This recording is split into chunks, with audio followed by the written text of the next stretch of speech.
এই যে ভাই, দাঁড়ান দাঁড়ান দাঁড়ান, ভিডিওটা উপর দিকে টান দিবেন না। হ্যাঁ, আপনাকে বলতেছি তো, আপনার ভাগ্য তো আজকে অনেক ভালো।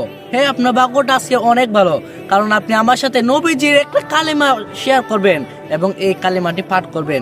তো কালিমা পড়ার মধ্যে এত লাভ, এত সওয়াব, এত ফজিলত, আমরা যদি জানতাম তাহলে কখনো কালিমা না পড়ে থাকতে পারতাম না। তো কালিমাটা আমরা আজকে পৌঁছে দেব অন্য একটি মুসলমান ভাইয়ের কাছে। আর নবীজি বলেছেন, যে ব্যক্তি আমার এই কালিমাটি অন্য একটি মুসলমান ভাইয়ের কাছে পৌঁছে দিবে এবং এই কালিমা তোমার দ্বারা যতদিন অন্য মানুষ জানতে পারবে, শিখতে পারবে, পড়তে পারবে, ঠিক ততদিন পর্যন্ত তোমার আমল নামায় সওয়াব পৌঁছাতে থাকবে, তুমি জান্নাতে যাবে।